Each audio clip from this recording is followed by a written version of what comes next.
Hello guys, welcome back to my channel. இன்றைக்கி நம்ம என்ன சம்மரி பார்க்க போகிறோம் அப்படின்னா, சானட் 29 இதை எழுதினவங்க வில்லியம் ஷேக்ஸ்பியர். ஸோ ஷேக்ஸ்பியரோட 154 கலெக்ஷனில் உள்ளது தான் இந்த சானட் 29. ஓகேவா?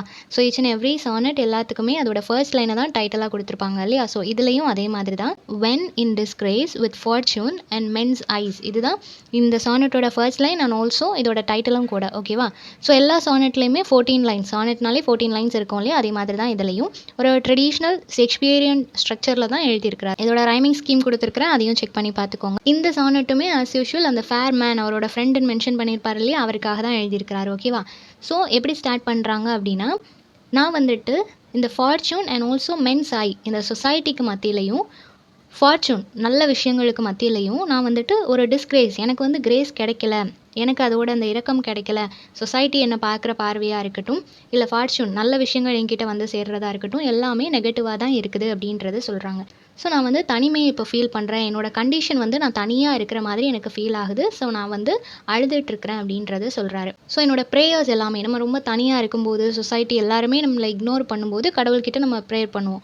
அந்த மாதிரி நான் ப்ரே பண்ணும்போது அந்த ஹெவன்லி காட் கூட டெஃப் ஆன மாதிரி, அவருக்குமே என்னோடய ப்ரேயர்ஸ் கேட்காத மாதிரி எனக்கு ஒரு ஃபீல் இருக்குது அப்படின்றத சொல்கிறாங்க. ஸோ நான் ரொம்ப அழுறேன், என்னோடய சோகம் வந்து சொல்ல முடியாத அளவுக்கு ஒரு சோகம் எனக்குள்ளே இருக்குது, நான் ரொம்ப அழுதுகிட்டே இருக்கிறேன், ஏன்னா கடவுளுமே என்னோடய ப்ரேயர்ஸ்க்கு ஆன்சர் பண்ணலை அப்படின்றத சொல்கிறாங்க. ஸோ இப்போது நான் என்னையே பார்த்து நான் என்ன சொல்கிறேன் அப்படின்னா, கர்ஸ் மை ஃபேட், என்னோட விதியை வந்து நானே திட்டிகிட்டு இருக்கிறேன், அதை நானே சபிச்சிட்டு இருக்கிற அளவுக்கு என்னோட கண்டிஷன் இருக்குது அப்படின்றத சொல்கிறாங்க.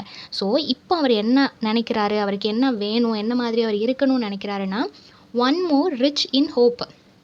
ஏதோ ஒரு பர்சன் ரொம்ப ஹோப்போடு இருப்பாங்க இல்லையா, அவங்க வந்து இறந்து போகிற கண்டிஷனில் இருப்பாங்க, இல்லை லைஃப்பில் எக்ஸ்ட்ரீம் பாவர்ட்டியில் இருப்பாங்க, ஏதோ ஒரு விதத்தில் ரொம்ப ஸ்ட்ரகிள் பண்ணிகிட்ருக்கிற ஒரு பர்சனுக்கு ஒரு ஹோப் இருக்கும் இல்லையா, அந்த ஹோப் வந்து அவங்கள விட்டு என்றைக்கும் போகாது. என்ன ப்ராப்ளம் வந்தாலும் அவங்க ஒரு ஸ்ட்ராங் ஹோப்போடு இருப்பாங்க. அவனை மாதிரி ஒரு ஹோப் எனக்கும் வேணும்னு நான் நினைக்கிறேன் அப்படின்றத சொல்கிறாங்க. தென் ஃபீச்சர்ஸ் லைக் ஹிம், அவனுக்கு இருக்கக்கூடிய அந்த ஃபிசிக்கல் அப்பியரன்ஸ், அவனோட பாடி ஸ்ட்ரக்சராக இருக்கட்டும், இல்லை அவனோட அட்ராக்டிவ் ஃபேஸாக இருக்கட்டும், ஸோ ஃபேஷியல் ஃபீச்சர்ஸ் இல்லைன்னா அவனோட பாடி ஸ்ட்ரக்சர், இந்த மாதிரி அவன்கிட்ட இருக்கக்கூடிய அந்த ஃபீச்சர்ஸ் லைக் ஹிம், அதை மாதிரியான ஃபீச்சர்ஸ் எனக்கு வேணும் அப்படின்னு சொல்லி நான் நினைக்கிறேன். இல்லை அப்படின்னா ஃப்ரெண்ட்ஸ் லைக் ஹிம், அவன்கிட்ட இருக்கக்கூடிய ஃப்ரெண்ட்ஸ், நிறைய ஃப்ரெண்ட்ஸ் இருக்கிறாங்க, அவனை என்கேஜாக வச்சுருக்கிறாங்க, ஸோ அந்த மாதிரியான ஃப்ரெண்ட்ஸ் எனக்கு வேணும்னு சொல்லி நான் நினைக்கிறேன். இல்லை அப்படின்னா எனக்கு என்ன மாதிரியான ஒரு டிசையர் இப்போ வருதுன்னா, மென்ஸ் ஆர்ட், ஒரு பர்சன் ரொம்ப ஆர்டிஸ்டிக் ஒர்க் எல்லாமே பண்ணுறாங்க, ரொம்ப கிரேஸ்ஃபுல்லாக அவங்கக்கிட்ட ஒரு டேலண்ட் இருக்குது அப்படின்னா, அந்த மாதிரியான டேலண்ட் எனக்கும் இருக்கணும்னு நான் நினைக்கிறேன். மென்ஸ் ஸ்கோப், ஒரு விஷயம் அவங்களால பண்ண முடியுது, அதுக்கான எபிலிட்டி கேப்பபிலிட்டி அவங்கக்கிட்ட இருக்குது அப்படின்னா அதை மாதிரி நானும் இருக்கணும்னு சொல்லி நான் நினைக்கிறேன்.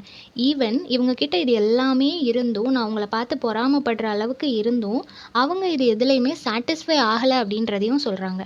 ஓகேவா? அவங்கக்கிட்ட மற்றவங்க பொறாமப்படுற அளவுக்கு நிறையா கிரேட்டான விஷயங்கள் எல்லாம் இருக்குது, இருந்துமே அவங்க அதில் லீஸ்ட்டாக தான் சாட்டிஸ்ஃபை ஆகிருக்கிறாங்க, கம்ப்ளீட்டாக சாட்டிஸ்ஃபை ஆகலை அப்படின்றதையும் சொல்கிறாங்க. ஓகேவா? நெக்ஸ்ட் என்ன சொல்கிறாங்க அப்படின்னா, இந்த மாதிரியான தாட்ஸ் எல்லாமே எல்லாரை பார்த்தும் பொறாமப்படக்கூடிய, எல்லாரை பார்த்தும் ஒரு ஏக்கம் வரக்கூடிய அந்த ஒரு கண்டிஷனில் இருக்கிற எனக்கு இந்த தாட்ஸ் எல்லாமே என்னை ஆல்மோஸ்ட் ரொம்பவே ஒரு சாரோஃபுல்லான ஒரு கண்டிஷனுக்கு கொண்டு போயிட்டு, இவ்வளோ கஷ்டத்தில் இருக்கும்போது நான் வந்து ஒன்றை நினச்சி பார்ப்பேன். யார்? ஷேக்ஸ்பியரோட அந்த ஃப்ரெண்ட், ஃபேர் யூத் அப்படின்னு சொல்லி மென்ஷன் பண்ணியிருப்பார் இல்லையா, அவங்கள வந்து நான் நினச்சி பார்ப்பேன். அப்படி நினச்சி பார்க்கும்போது எனக்கு என்ன மாதிரியான ஒரு ஃபீல் இருக்கும், என்ன ஸ்டேட்டுக்கு நான் போகிறேன் அப்படின்னா, ஒரு லார்க் அப்படின்றது ஒரு பேர்ட். அந்த பேர்டு எப்போ வரும் அப்படின்னா, கரெக்டாக அந்த சன் ரைஸ் ஆகும் இல்லையா, அந்த டைமில் அந்த டார்க்னஸை பிரேக் பண்ணிவிட்டு சன் வந்து பாட்டம் ஆஃப் தி இருந்து, அதாவது அந்த டல்லான இருந்து டார்க்னஸை அப்படியே மொத்தமாக பிரேக் பண்ணிவிட்டு அந்த சன் ரைஸ் ஆகும். அந்த டைமில் இந்த லார்க் பேர்டு வந்து ஹிம்ஸ், ஒரு ஹோலி சாங்ஸ் எல்லாமே பாடிட்டு ஹெவனை நோக்கி, அந்த கேட்டை நோக்கி போகும்.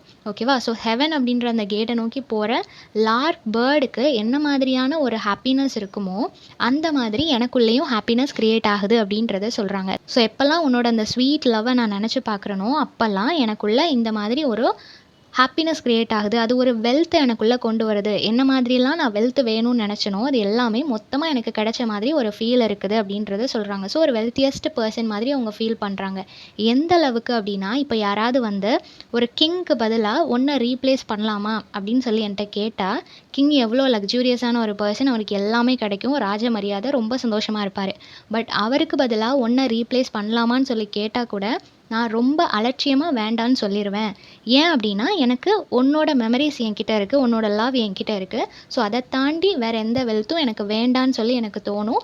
அதனால நான் வந்து இக்னோர் பண்ணிடுவேன் அப்படின்றத சொல்கிறாங்க. ஸோ அவங்களோட அந்த ப்ரீஷியஸான ரிலேஷன்ஷிப் அண்ட் ஆல்சோ இவர் மெமரிஸ்க்கு எவ்வளோ இம்பார்ட்டன்ஸ் கொடுக்குறாரு, அது எவ்வளோ ப்ரீஷியஸ் ஆனது அப்படின்றத ரொம்பவே பியூட்டிஃபுல்லாக இந்த சானட்டில் எக்ஸ்பிளைன் பண்ணியிருப்பாரு. ஸோ இந்த சம்மரி எல்லாருக்கும் புரிஞ்சிருக்கும்னு நினைக்கிறேன். நெக்ஸ்ட் என்ன டாப்பிக்கில் வீடியோ போடலான்னு சொல்லி கமெண்ட் பண்ணுங்கள். தேங்க்யூ ஃபார் வாட்சிங்.